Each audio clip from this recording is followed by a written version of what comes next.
उच्चारण करेंगे।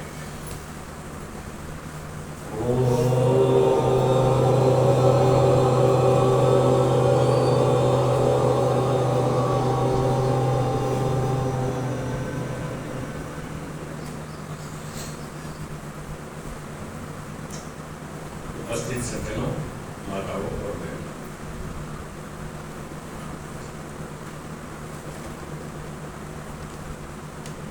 इस समय की कक्षा का विषय है यम नियमों से चरित्र निर्माण कैसे करें।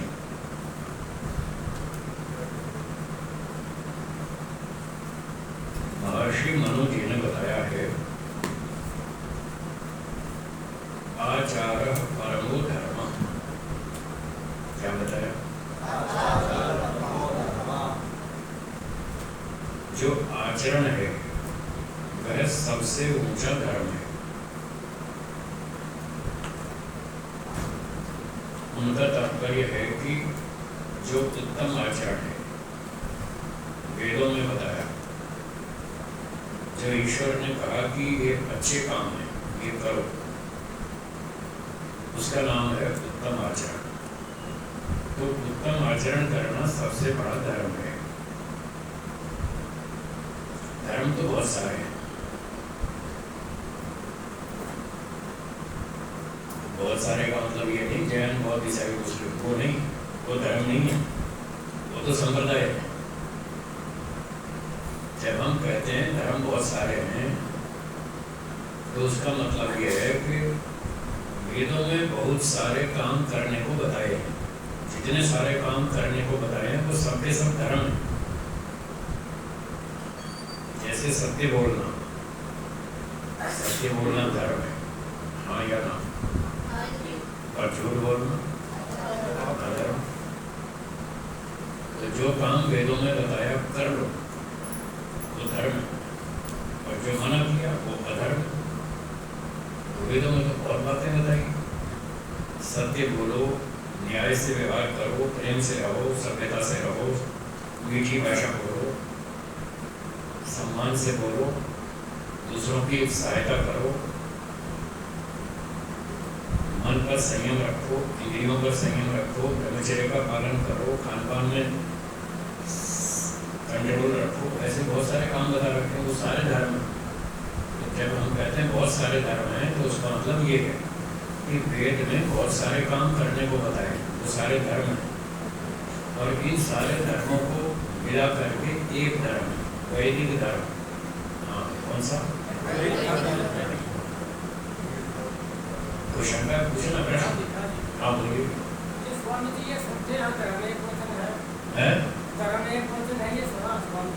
धर्म एक वचन है, मतलब धर्म जो शब्द है ये एक वचन है, ठीक है। और धर्म बहुवचन में भी होता है। सब ईश्वर ने जितने कार्य बताए करने को वो सारे धर्म है। अर्थात धर्म के अवयव अनेक हैं, कुल मिलाकर तो एक ही धर्म है। तो मैंने कह दिया ना, वेद का धर्म वैदिक धर्म है। धर्म तो एक ही है, बाकी तो संप्रदाय है। जैन बौद्ध ईसाई मुस्लिम आदि ये तो संप्रदाय है, ये धर्म नहीं है। धर्म का मतलब होता है जो ईश्वर ने बताया वो धर्म है, जो मनुष्यों ने बताया वो संप्रदाय है। दोनों का अंतर समझ में आया? वेद में जितनी बातें बताई वो तो ईश्वर ने बताई। वेद कोई मनुष्यों की रचना नहीं है। बाकी दुनिया भर की सारी पुस्तकें वेद को छोड़कर वो मनुष्यों की बनाई हुई। और वो जो तरह तरह के लोग आज जिसको धर्म मान के चल रहे हैं, वो धर्म नहीं है, वो संप्रदाय है। जैन बौद्ध ईसाई, महावीर स्वामी से पहले कोई जैन धर्म था क्या? नहीं था। वो तो महावीर स्वामी ने चलाया, तो मनुष्य ने चलाया, तो उसका नाम धर्म नहीं है, उसका नाम संप्रदाय है।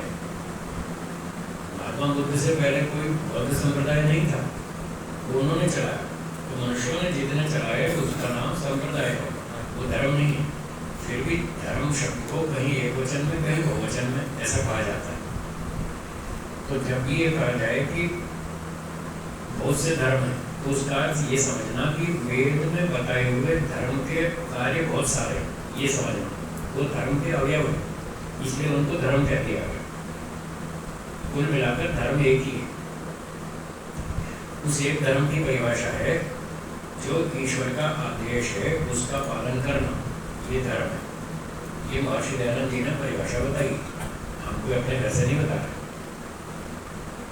ईश्वर की आज्ञा का पालन करना धर्म है और उसकी आज्ञा के विरुद्ध आचरण करना अधर्म है। बस धर्म भी एक है, अधर्म भी एक है, उसके अवयव बहुत सारे। अब जब मनु जी कह रहे हैं कि आचार परमो धर्म, आचरण करना सबसे ऊंचा धर्म है, तो सबसे ऊंचा तो तब होगा जब अनेक में तुलना की जाए। ऊंचा नीचा तो तब होगा ना कंपैरेटिव है, जब बहुत सारे होंगे तभी तो कहेंगे ये ऊंचा है, ये नीचा है, ये बड़ा है, ये छोटा है, ये कंपैरेटिव टर्म है। जिसका एक ही बेटा हो उसको बड़ा बेटा कहेंगे या छोटा कहेंगे?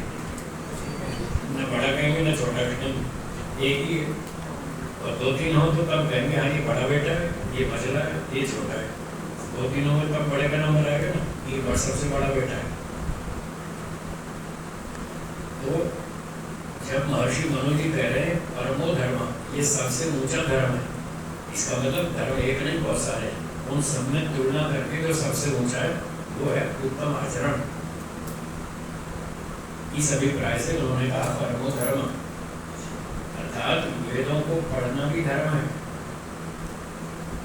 पढ़ाना भी धर्म है, सुनना भी धर्म है, सुनाना भी धर्म है, जल्दी सोना भी धर्म है, जल्दी उठना भी धर्म है, व्यायाम करना भी धर्म है, ठीक संयम से भोजन खाना भी धर्म है। 50 धर्म है। ये सारे वेद में लिखे हुए कि ये काम करो, इसलिए इनका सबका नाम धर्म है। पर अब इनमें तुलना करके देखें तो सबसे ऊंचा कौन सा, उसकी बात महर्षि मनु जी कह रहे हैं कि उत्तम आचरण करना सबसे ऊंचा धर्म है। किताब पढ़ना धर्म है और वो सबसे ऊंचा नहीं है, छोटा धर्म है। पुस्तक पढ़नी चाहिए, वो ठीक है। रावण ने बहुत पुस्तक पढ़ी, हाँ या ना? रावण को अनपढ़ गया, बहुत पढ़ा लिखा था, बहुत किताब पढ़ी, और अब तक मार खा रहा है। इतने साल हो गए, अब तक उसकी पिटाई हो रही है, हर साल उसके पुतले जलते। तो क्यों पिटाई हुई? किताब बहुत पढ़ी, सारे वेद पढ़ डाले और बहुत किताब पढ़ डाली,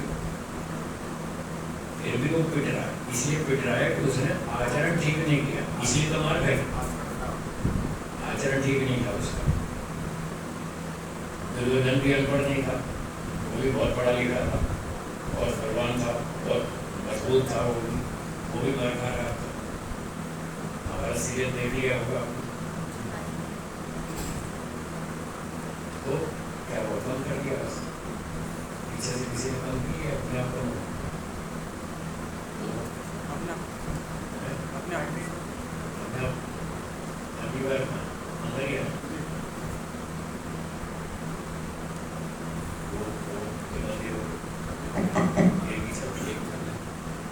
इससे चला कर। हाँ, तो मैं ये कह रहा था रावण और दुर्योधन ये दोनों पढ़े लिखे थे। जो इन्होंने पढ़ाई की वो तो धर्म था, पर आचरण में गड़बड़ करी वो अधर्म था, इसलिए पिट रहा है आज तक। इसलिए महर्षि मनु ने कहा कि आचरण सबसे ऊंचा धर्म है, पढ़ना भी धर्म है, खाना पीना भी धर्म है, लेकिन ठीक ठीक आचरण, वेदानुकूल आचरण धर्म, वो सबसे ऊंचा धर्म। तो अब जो यम और नियम है महर्षि पतंजलि जी ने बताया, ये सब आचरण की बात है, व्यवहार की बात है। अपने व्यवहार को शुद्ध करो, इससे व्यक्ति का चरित्र बनता है। अंग्रेजी की कहावत आपने सुनी होगी, हमने भी बचपन में सुनी थी, wealth is not lost, nothing is lost. सुनिए, health is lost, something is lost, character is lost, everything is lost. Character इसी से तो बनता है, उत्तम आचरण से। इसी का नाम तो चरित्र है, और जिसका चरित्र अच्छा है वो जीवन में सफल होगा। जिसका चरित्र खराब है वो फिर जैसे रावण फेल, दुर्योधन फेल, कंस मामा भी फेल, जरासंध भी फेल, ऐसे बहुत सारे लोग फेल हो गए। जिन जिन लोगों ने आचरण ठीक नहीं किया वो सारे के सारे फेल। और श्री कृष्ण जी पास, उनका आचरण अच्छा था, वो सफल हो गए।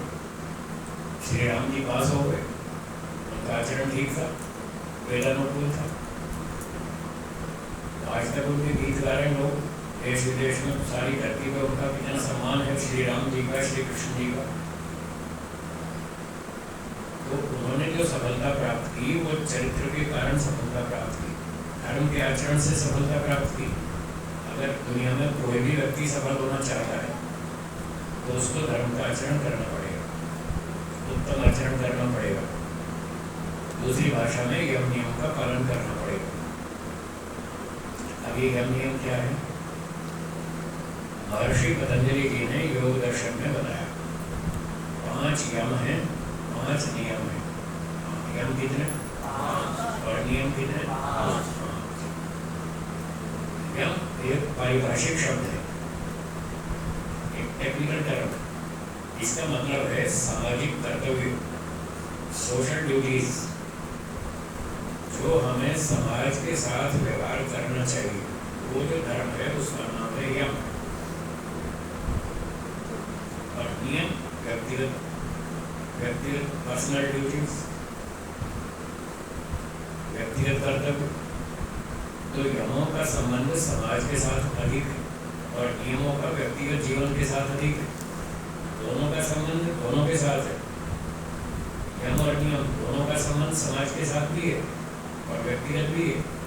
प्रधानता की बात, यमों का प्रधान संबंध समाज के साथ है और नियमों का मुख्य संबंध व्यक्तिगत जीवन में। बस इतना अंतर है, बाकी 10 के 10 काम हमको करने चाहिए। इनसे चरित्र बनता है और जो चरित्रवान है वही सफल है, बाकी सब फेल। तो 5 यमों में पहला यम है अहिंसा। हाँ जी, पहला यम कौन सा? अहिंसा। एक बार सारे नाम दोहरा देते हैं, मेरे पीछे बोलिए। अहिंसा, सत्य, अस्तेय, ब्रह्मचर्य, अपरिग्रह, ये 5 यम कहलाते हैं। ठीक है, अब नियमों के नाम बोले। शौच, संतोष, तप, स्वाध्याय, ईश्वर प्रणिधान, ये 5 नियम। इनका अधिक संबंध हमारे व्यक्तिगत जीवन से है, समाज से कम, व्यक्तिगत जीवन से अधिक। यमों का व्यक्तिगत से कम, समाज से अधिक। तो पहला यम है अहिंसा। अहिंसा का मतलब हिंसा नहीं करना। क्या अर्थ है इसका? हिंसा नहीं करना। तो हिंसा क्या है? अन्याय करने का नाम है हिंसा।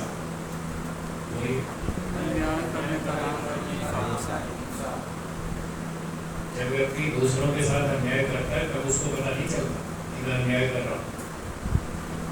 जब उसके साथ होता है तब सब समझ में आ जाता है कि मेरे साथ क्या हो रहा है। तब चिल्लाता है साहब ये तो गलत हो रहा है। अरे तब तुम भी तो यही कर रहे थे, तब क्यों नहीं चिल्लाए तुम कि मैं गलत कर रहा हूँ? तब क्यों नहीं समझ में आई? जब दूसरों पर अन्याय करता है तब उसको होश नहीं रहता। जब उसके साथ वही काम होता है तब वो चिल्लाता है कि साहब मेरे साथ तो बड़ा अन्याय हो रहा है। तो जैसे आपको अब समझ में आ रहा है कि मेरे साथ अन्याय हो रहा है, तो जब तुम भी करते हो तो सोच समझ के करो। तुम्हें अन्याय कर रहे हो उसको नहीं लगता क्या? वो भी इंसान है, तुम भी इंसान हो, दोनों में एक जैसी आत्मा है। तो काम करने से पहले 2 बार 4 बार सोचना चाहिए, कहीं मैं दूसरों पर अन्याय तो नहीं कर रहा, किसी का शोषण तो नहीं कर रहा, किसी को परेशान तो नहीं कर रहा, किसी को अनावश्यक दुख तो नहीं दे रहा, किसी का अधिकार तो नहीं छीन रहा। ऐसे 2-4 बार सोचना चाहिए। सारा सोचने पर आपको पता चल जाएगा कि मैं ठीक कर रहा हूँ या गलत कर रहा हूँ। आपको अंदर से ईश्वर उत्तर दे देगा। ईश्वर आपके अंदर बैठा है, सबके अंदर बैठा है, अंदर भी है बाहर भी है, सब जगह। कहने को लोग कहते थे हाँ जी भगवान सब जगह रहता है, पर सारा दिन तो भूले रहते हैं। याद कहाँ रहता है कि भगवान सब जगह रहता है? अगर सब जगह रहता है तो वो जड़ है या चेतन? चेतन है तो देखता है या नहीं देखता है? जब देखता है तो क्या बस पशुओं की तरह मुँह देखता रहता है या हिसाब भी रखता है? कुछ हिसाब रखता है तो कर्म का ठीक से फल देगा या नहीं देगा? तो जब आप गलती करेंगे तब आपको दंड नहीं देगा? क्या आप दंड भोगना चाहते हैं? बस तो फिर सावधान। दंड भोगना नहीं चाहते तो क्यों गलती करते? इसलिए काम करने से पहले 4 बार सोच। भगवान 24 घंटे देखता है हमको, हमारे अंदर भी है बाहर भी है, चारों तरफ से देखता है। अगर हम गड़बड़ करेंगे तो दंड देगा। क्या दंड देगा? एक तो टेंशन पैदा कर देगा तत्काल दंड, टेंशन, भय।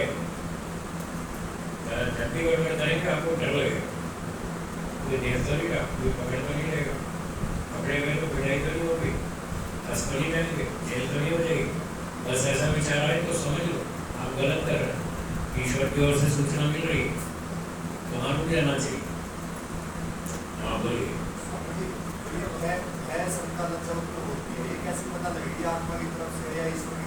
सत्याप्रकाश में लिखा है ये ईश्वर की तरफ से, जीवात्मा की ओर से नहीं है। शब्द प्रमाण को मानते हैं आप? बस मैंने प्रमाण दे दिया। 7वें सर्ववास में लिखा है ये जीवात्मा की ओर से नहीं बल्कि ईश्वर की ओर से। ईश्वर बिल्कुल ठीक ठीक जानता है। हमारे ज्ञान में कमी है, भ्रांति है, संशय है। ईश्वर को ना कोई कमी है, ना भ्रांति है, ना संशय है। वो बिल्कुल ठीक बात बताता है। तो अंदर से उत्तर मिल जाएगा कि आप गलत कर रहे हैं, ये ऐसा काम मत करो, तो रुक जाना चाहिए। तो फिर ठीक है, आप गलत नहीं करेंगे तो ये न्याय है, अगर आप गलत करेंगे यही अन्याय है। तो ऐसे सोच विचार के व्यक्ति को काम करना चाहिए, अन्याय नहीं करना चाहिए। इसका नाम है अहिंसा। तो जो ठीक ठीक व्यवहार करेगा उसको ईश्वर अंदर से आनंद देगा, उत्साह देगा, निर्भयता होगी, उसको डर नहीं लगेगा, उसको डर नहीं लगेगा जो ठीक काम करेगा। ईश्वर अनुकूल कार्य करेगा, उसको बिल्कुल डर नहीं लगेगा। तो इस प्रकार से न्यायपूर्वक व्यवहार करना, मन से भी, वाणी से भी, शरीर से भी, तीनों तरह से। हम मन में कितने उल्टा उल्टा सोचते रहते हैं। बहुत सारे लोग क्या सोचते हैं, हे भगवान मेरे पड़ोसी की टांग टूट जाए तो अच्छा, इसकी दुकान में आग लगे तो ठीक है, इसका मकान गिर जाए भूकंप में तो अच्छा है। ऐसे उल्टा उल्टा सोचते रहते हैं। इसके सारे ग्राहक मेरी तरफ आ जाए तो अच्छा है, ऐसे ऐसे उल्टा सोचते हैं। क्यों भाई? उसके ग्राहक तुम्हारी तरफ आ जाए, अब तुम्हारे उसकी तरफ चले गए तो अब क्या होगा? तुम्हारे ग्राहक भी तो उसके पास जा सकते हैं। जब तुम्हारे ग्राहक दूसरे व्यापारी के पास जाएंगे तब तुम्हें कैसा लगेगा? बुरा लगेगा। तो फिर उसके ग्राहक तुम अपने पास बुलाना चाहते हो, उसको बुरा नहीं लगेगा? फिर यही तो अन्याय है, यही तो नहीं समझते लोग। तो मन में भी अच्छा सोचे, सर्वे भवन्तु सुखिनः, सब लोग सुखी रहे, सर्वे सन्तु निरामयाः, सब लोग स्वस्थ रहें, कोई रोगी ना हो। ऐसे अच्छी अच्छी बात सोचनी चाहिए, मन में अच्छी कामना करनी चाहिए सबके लिए। तो ये मन की बात। अब वाणी की बात, अहिंसा। वाणी की अहिंसा, वाणी से मीठा बोलना, सभ्यता से बोलना, सम्मानपूर्वक बोलना, शुद्ध भाषा बोलना, ये न्याय है। जब दूसरा व्यक्ति आपके साथ कठोर भाषा बोलता है बिना कारण, कठोर भाषा बोलता है, तब आपको अच्छा लगता है? बुरा लगता है? यही तो अन्याय है। तब आप कहते हैं भाई तू इतना कठोर क्यों बोल रहा है? ठीक से बोल, सभ्यता से बोल, ऐसे ऐसे कठोर भाषा क्यों बोलते हो? तब वो अन्याय दिखता है। और जब खुद कठोर बोलता है तब नहीं दिखता। तो जैसे दूसरे की कठोर भाषा हमें अच्छी नहीं लगती, तो हमारी कठोर भाषा भी दूसरे को अच्छी नहीं लगती। इसलिए हमको वहाँ सावधान रहना चाहिए। सभ्यता से बोलें, नम्रता से बोलें, प्रेम से बोलें, सम्मान से बोलें, ये न्याय है। ये वाणी का न्याय, अहिंसा। जो न्याय है वो अहिंसा, जो अन्याय है वो हिंसा। रेल में अब शारीरिक हिंसा हिंसा देखिए, रेल में आपकी सीट पे कोई कब्जा कर ले तो कैसा लगेगा? तो आप दूसरे की सीट पे कब्जा कर लेते तब उसको बुरा नहीं लगता? लोग आगे बैठ जाते हैं दूसरे की सीट पर। अच्छा बस आई बस स्टॉप पे और वो अपना थैला खिड़की से अंदर रख देंगे वहाँ सीट पर, और वही सीट मेरी हो, सीट आपकी हो जाती है। ये कौन सा कानून है भाई? खिड़की से अपनी सीट पे, किसी सीट पे खिड़की से थैला रखो, सामान रखो तो वो सीट आपकी रिजर्व हो गई। ऐसा कोई कानून है क्या? और लोग करते हैं, बस में करते हैं, ट्रेन में करते हैं, कितनी जगह करते हैं। एक बार मेरे साथ भी ऐसा हुआ, मैं अहमदाबाद में बस स्टॉप पे खड़ा था, मुझे बस में जाना था, तो बस आई और मैं चढ़ गया और मेरे पीछे भी थे कुछ लोग। एक ने अपना रुमाल लेके सीट के ऊपर रख दिया, मैं उससे पहले चढ़ गया। मैंने जाके देखा सीट खाली है, मैं बैठ गया, उसका रुमाल सरका दिया और मैं बैठ गया। फिर आगे बोलने लगा भाई मेरा रुमाल रखा था यहाँ, मैंने कहा ये रखा, ले लो अपना रुमाल। आपका रुमाल रखा है, मैंने चोरी थोड़ी की है, आप ले लो अपना रुमाल। बोले नहीं मैंने रुमाल रखा है, सीट मेरी है। मैंने कहा अच्छा आप कल को अपना रुमाल लाल किले पे रख दोगे तो लाल मार दो। ये कोई नियम है? रुमाल रखने से वो चीज आपकी हो जाती है, तो ये अन्याय है, ये हिंसा है। जो पहले बैठे, पहले बस में चढ़ेगा, सीट खाली है तो वो बैठेगा, ये नियम है, न्याय का, सरकार का कानून है, ट्रेन का, बस का, सबका कानून है। जो पहले आएगा वो पहले बैठेगा। तो मैंने कहा अगर आपने यहाँ आरक्षण कराया सीट का तो मैं उठ जाता हूँ, आपने रिजर्वेशन कराया तो बैठ जाऊँगा, मैं आपकी सीट पर कब्जा नहीं करूँगा। और जब मैं पहले आया हूँ तो फिर पहला मेरा अधिकार है, मैं बैठूँगा। तो फिर जब मैंने थोड़ा तर्क से ऐसे बताया तो 4 आदमी मेरे तर्क हो गए, वो भी उसको डांटने लगे, उठा अपना रुमाल, उठा कैसे रुमाल। तो मैंने ये उदाहरण दिया, ऐसे ही सब जगह पर हमको व्यवहार करना चाहिए न्याय से। तो फिर हम ठीक अहिंसा का पालन करेंगे और हमें शांति होगी, आनंद मिलेगा, भगवान भी हमको आशीर्वाद देगा कि हम ठीक काम करते हैं। ऐसे व्यक्ति का चरित्र निर्माण होता है, अपना अधिकार छोड़ना नहीं, क्या बोला, और दूसरे का छीनना नहीं, बस ये न्याय है, ये अहिंसा है। और घर में हो, बाजार में हो, सड़क पे हो, ट्रेन में हो, बस में हो, जहाँ भी हो, अपना अधिकार छोड़ना नहीं, दूसरे का छीनना नहीं, ये न्याय है, इसका नाम अहिंसा। ठीक है, समझ में आ गया। दूसरी बात, सत्य, सत्य का प्रयोग करना चाहिए, झूठ का नहीं। वहाँ कोर्ट में लिखा है सत्यमेव जयते, लिखा है, सुप्रीम कोर्ट में लिखा है सत्यमेव जयते। और भी जगह बहुत जगह लोग लिखते हैं और बोलते भी रहते हैं सत्यमेव जयते। इसका अर्थ क्या है? सत्य की जीत होती है। पर आजकल आपको व्यवहार में सत्य की जीत होती हुई दिखाई दे रही है, नहीं दिख रही ना? इसलिए लोग समझते हैं कि ये गड़बड़ है, पता नहीं ये वाक्य ठीक है या गलत है, इसलिए लोगों को संशय हो जाता है। दीवार पर लिखा है, पुस्तक में लिखा है सत्यमेव जयते, और व्यवहार में असत्यमेव जयते, इसलिए लोग फिर उसकी नकल करते हैं कि ये झूठ बोल रहा है, मैं भी झूठ बोलता हूँ, इसको कोई नुकसान नहीं हो रहा, मुझे भी नहीं होगा, ऐसा मान के फिर वो भी झूठ बोलना शुरू करते हैं। और ये वाक्य सही है, सत्यमेव जयते, ऋषियों ने लिखा है, वेदों की बात है, वेदों में भी लिखा है सत्य का पालन करो, झूठ मत बोलो। अथर्ववेद में लिखा है सत्यम वक्ष्यामि न अनृतम, सच बोलूंगा, झूठ नहीं बोलूंगा। तो ईश्वर कहता है सच बोलो, इदम हम अनृतात् सत्यम उपैमि, मैं झूठ को छोड़ता हूँ, सत्य को धारण करता हूँ। तो इसलिए सत्य का पालन करना चाहिए। जहाँ जहाँ आपको झूठ की जीत होती दिखाई दे रही है, वो व्यवस्था की कमी के कारण हो रही है। हमारी व्यवस्था कमजोर है, हम सत्य को जिता नहीं पा रहे, झूठ को जिता रहे। आप जिसको जिताओगे वो जीतेगा, झूठ को जिताओगे वो जीतेगा, सत्य को जिताओगे तो वो जीतेगा। संसार में तो झूठ भी जीत सकता है, पर ईश्वर के दरबार में वहाँ झूठ नहीं जीतेगा, वहाँ तो सत्य ही जीतेगा, क्योंकि उसकी व्यवस्था कमजोर नहीं है। मनुष्यों की व्यवस्था कमजोर है, वो पूरी खोलबीन कर नहीं पाते, प्रमाणों को पूरी तरह से उपलब्ध कर नहीं पाते। बीच में दूसरे वकील और पुलिस और पता नहीं कहते जितने लोग हैं बीच वाले, वो बीच में गड़बड़ कर देते, नकली प्रमाण प्रस्तुत कर देते, निर्दोष व्यक्ति को फंसा देते।